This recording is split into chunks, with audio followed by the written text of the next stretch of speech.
जम्मू कश्मीर के गांदरबल में पहाड़ खिसकने से एक 4 मंजिला इमारत के गिरने का डरा देने वाला वीडियो सामने आया। इस घटना के बाद इलाके में दहशत का माहौल बन गया। डरे सहमे लोग अपने घरों से निकलकर बाहर आ गए।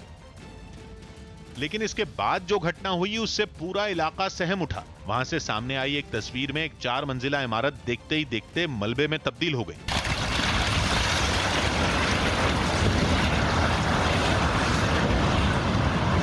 कुदरत के गुस्से ने कुछ ही सेकंड में पूरी इमारत को जमींदोज कर दिया।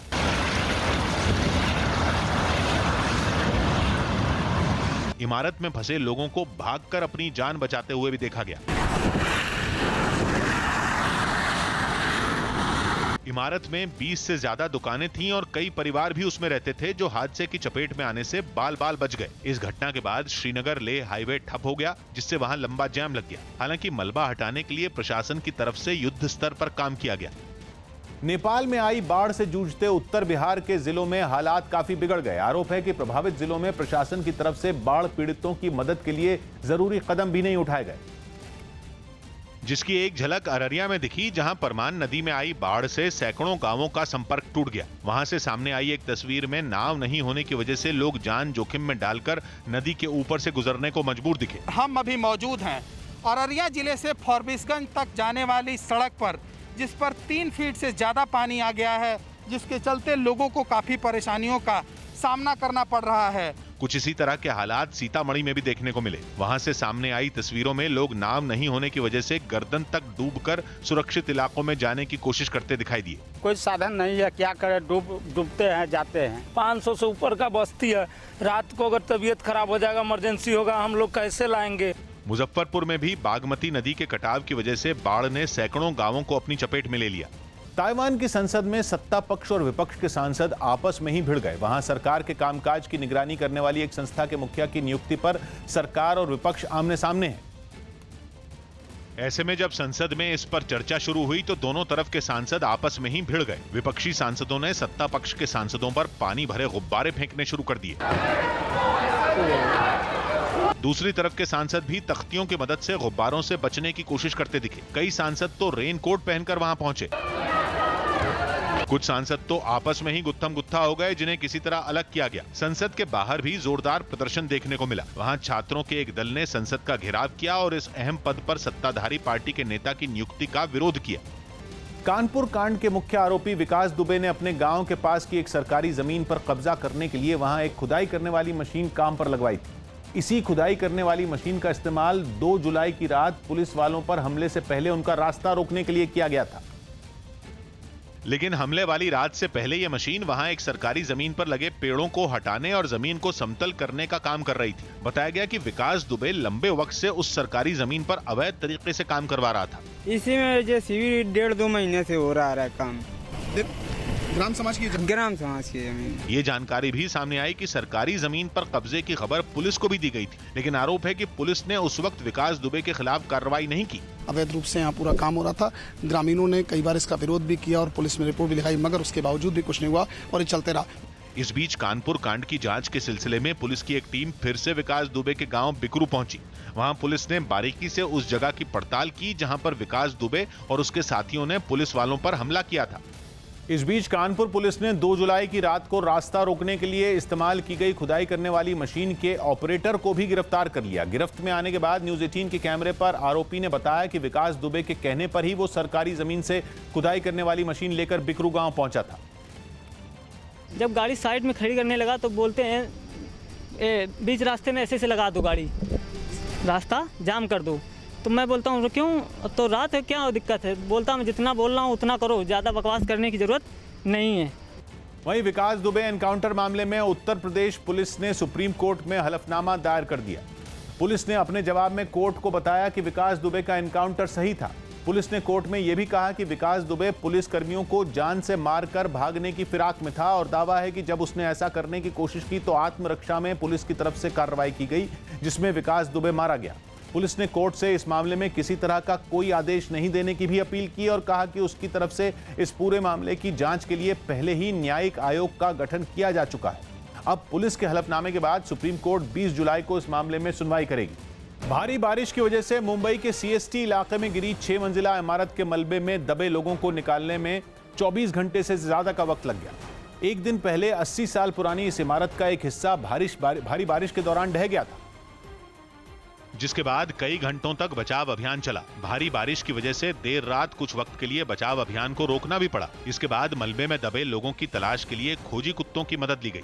कहीं न कहीं लापरवाही की वजह से कई लोगों की जान चली गई है और इसमें अभी भी मलबा हटाने का काम जारी है। मुंबई के CST इलाके में एक दिन पहले हुए इस हादसे में 9 लोगों की मौत हो गई। इसके अलावा हादसे में गंभीर रूप से घायल हुए लोगों को भी अस्पताल में भर्ती कराया गया। राजस्थान के सियासी ड्रामे में एक ऑडियो टेप वायरल होने पर घमासान मच गया, क्योंकि इस ऑडियो टेप का हवाला देकर कांग्रेस ने केंद्रीय मंत्री गजेंद्र सिंह शेखावत पर विधायकों की खरीद फरोख्त करने का आरोप लगाया और दावा किया कि इस ऑडियो टेप में गजेंद्र सिंह शेखावत ने कांग्रेस नेता भंवरलाल शर्मा और बीजेपी नेता संजय जैन से बातचीत करके गहलोत सरकार गिराने की साजिश रची। यही नहीं, ऑडियो टेप सामने आने के बाद राजस्थान में विधायक भंवरलाल शर्मा और विश्वेंद्र सिंह को कांग्रेस से निलंबित कर दिया गया। लेकिन इस मामले में दर्ज FIR में केवल 3 नाम लिखे हैं और वो नाम हैं भंवरलाल, संजय जैन और गजेंद्र सिंह, जिनके आगे उनका पद नहीं लिखा है। यानी कि न तो गजेंद्र सिंह के नाम के आगे केंद्रीय मंत्री लिखा है और न ही भंवरलाल के नाम के आगे उनका पद लिखा।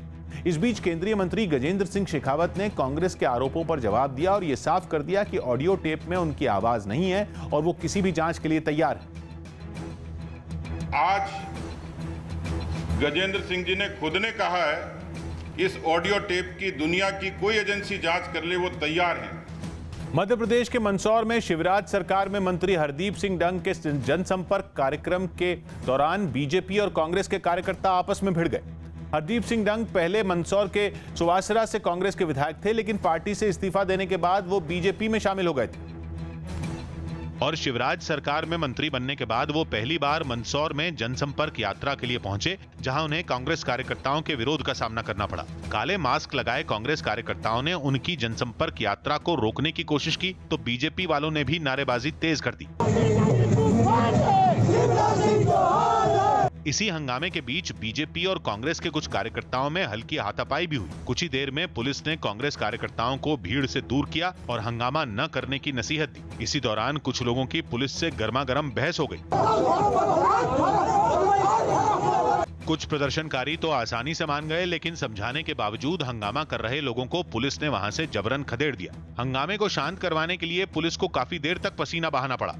इटली के सिसली में अचानक आई बाढ़ में कई लोग फंस गए। वहां एक तूफान की वजह से जोरदार बारिश शुरू हो गई और देखते ही देखते सड़कों पर सैलाब बहने लगा। सड़कें पहाड़ी नदियों की तरह दिखने लगी। पानी का बहाव इतना तेज था कि वो कई गाड़ियों को भी साथ ले गया। कई छोटी बड़ी गाड़ियां सैलाब में बहती नजर आईं। सबसे खराब हालात एक अंडरपास में नजर आए। वहां खड़ी तमाम गाड़ियां अचानक आई बाढ़ की चपेट में आ गईं। ज्यादातर गाड़ियां पानी और मलबे में पूरी तरह डूब गईं। कईयों की तो सिर्फ छतें ही नजर आईं। इन गाड़ियों में सवार कुछ लोगों को तो बाहर निकलने का भी मौका नहीं मिला। कई लोग तो तैर कर बाहर निकले और उन्होंने अपनी जान बचाई। बाद में राहत बचाव की टीमें पहुंची और वहां फंसे लोगों की तलाश शुरू की गई। बिहार के मधुबनी में बाढ़ प्रभावित इलाके का दौरा करने पहुंचे जन अधिकार पार्टी के अध्यक्ष पप्पू यादव पर लॉकडाउन के नियम तोड़ने के आरोप लगे। एक दिन पहले ही बिहार में 31 जुलाई तक लॉकडाउन लगाने का ऐलान किया गया था, जिसके अगले ही दिन पप्पू यादव पर लॉकडाउन के नियमों की अनदेखी के आरोप लगने लगे, क्योंकि वो बिना मास्क लगाए मधुबनी जिले में बाढ़ की मार झेल रहे लोगों के बीच पहुंच गए। पप्पू यादव नाव में कुर्सी पर बैठकर बाढ़ प्रभावित इलाके का दौरा करने निकले। उनके पास लोगों से बात करने के लिए माइक भी नजर आया। उन्होंने बीच बीच में रुककर लोगों की समस्याएं सुनी और उन्हें दूर करने का भरोसा दिया। हम फॉलो अप करवे, कल बात करवे, जरूरत पड़ते है मंत्री से बात करवे। जिससे खुश होकर लोगों ने तालियां बजाई। पप्पू यादव, पप्पू यादव। लेकिन इन सारी बातों के बीच न तो पप्पू यादव का चेहरा ढका दिखा और न ही आसपास खड़े लोगों का। रही बात 2 गज की दूरी की, तो उसका भी दूर दूर तक कोई नामो निशान नजर नहीं आया। बिहार में बीते कुछ दिनों में कई नेता कोरोना की चपेट में आ चुके हैं। यही वजह रही कि महामारी के बढ़ते खतरे को देखकर 15 दिन के लॉकडाउन का फैसला किया गया। लेकिन आरोप है कि पप्पू यादव ने इसकी परवाह नहीं की और बाढ़ प्रभावित लोगों से मिलने पहुंच गए। उत्तराखंड में केदारनाथ धाम जाने वाले रुद्रप्रयाग गौरीकुंड हाईवे पर पहाड़ खिसकने से लोग दहशत से भर गए। राज्य में मानसून की लगातार हो रही भारी बारिश की वजह से कई जगहों से इस तरह की घटनाएं सामने आ रही हैं।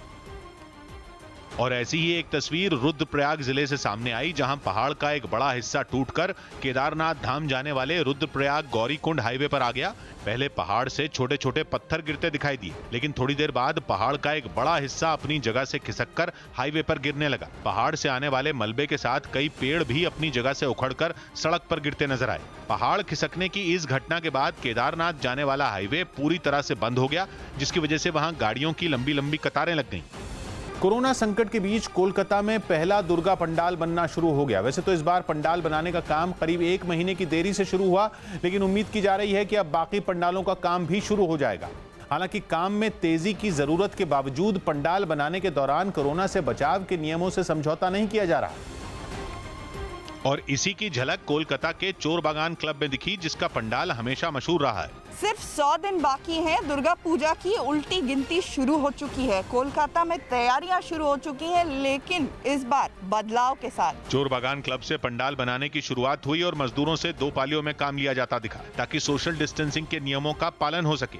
यही नहीं, काम पर आने वाले मजदूरों को सैनिटाइज करने के लिए टनल लगा नजर आया, जिससे गुजरने के बाद मजदूरों के शरीर का तापमान देखकर और उनके हाथों को सैनिटाइज करवाने के बाद ही काम पर जाते देखा गया। आयोजकों ने दावा किया कि पहले से कम बजट में पंडाल बनाने की मजबूरी होने के बावजूद बड़ा हिस्सा कोरोना से बचाव पर ही खर्च हो रहा है। कम से कम 30% हम लोग इस पे ये अलॉट किया है, ये सैनिटाइजेशन के लेके।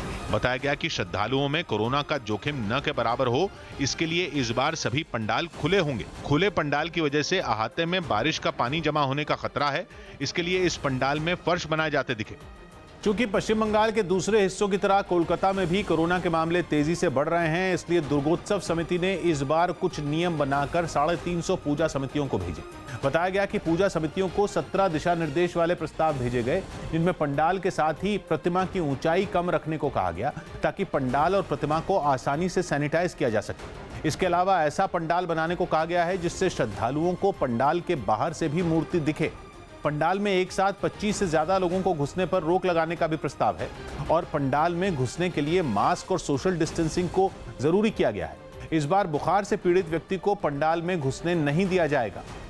LAC के पास लद्दाख में रक्षा मंत्री राजनाथ सिंह के सामने सेना के जवानों ने अपनी ताकत का प्रदर्शन किया। रक्षा मंत्री लद्दाख की चीन से लगने वाली सीमा पर जवानों से मिलने पहुंचे, जहां भारतीय फौज ने अपनी ताकत का प्रदर्शन किया। शुरुआत हवा से बात करने वाले जवानों ने की। फौज के सबसे भारी विमान हरकुलिस से एक एक कर कई पैराट्रूपर नीचे छलांग लगाने के लिए तैयार थे। विमान के खुलते ही एक एक कर जवानों ने हजारों फीट की ऊंचाई से छलांग लगा दी। ये पैराट्रूपर अपने साथ करीब 200 किलो तक वजन ले जा सकते हैं। आसमान से निगरानी करने में ये बेजोड़ हैं, और अगर जरूरत पड़े तो हवा में उड़ते हुए ही निशाना भी लगा सकते हैं। रक्षा मंत्री के सामने दूसरे हथियारों का प्रदर्शन शुरू होने से पहले एक लाइट मशीन गन लाई गई। राजनाथ सिंह ने खुद मशीन गन से निशाना लगाने की कोशिश की। फौज के अधिकारियों ने भी उन्हें मशीन गन को थामने की सही तकनीक बताई। टीका नाम की इस मशीन गन की रेंज करीब 3 किलोमीटर है, जिसे टैंकों पर भी तैनात किया जाता है। रक्षा मंत्री राजनाथ सिंह जम्मू कश्मीर और लद्दाख के 2 दिनों के दौरे पर हैं। उनके इस दौरे का मकसद न केवल सेना में जोश भरना है, बल्कि पड़ोसी मुल्कों को सख्त संदेश देना भी है। इसीलिए लद्दाख में रक्षा मंत्री के सामने अपाचे अटैक और मी-17 जैसे हेलीकॉप्टर हवा में उड़ान भरते हुए दिखे। अपाचे भारतीय फौज का सबसे घातक अटैक हेलीकॉप्टर है। ये दोनों भारतीय फौज के सबसे घातक अटैक हेलीकॉप्टर हैं। आसमान में उड़ते ये हेलीकॉप्टर देश के किसी भी दुश्मन के दिल में डर पैदा करने के लिए काफी हैं। रक्षा मंत्री के सामने खुले मैदान में कुछ बंकर भी बनाए गए थे। अभ्यास के तौर पर टैंकों के जरिए इन बंकरों को तबाह करना था। इसके लिए गरजते हुए ऐसे टैंक आगे बढ़ते दिखे जो दुश्मन के इलाके में घुसकर उसके बंकरों को तबाह कर सकते हैं। रक्षा मंत्री ने जवानों को मिठाइयां भी खिलाई और उनकी हौसला अफजाई भी की। साथ ही दुश्मन को 2 टूक जवाब भी दे दिया। इतना यकीन दिलाना चाहता हूं कि भारत की 1 इंच जमीन को भी दुनिया की कोई ताकत छू नहीं सकती है, उस पर कब्जा नहीं कर सकती।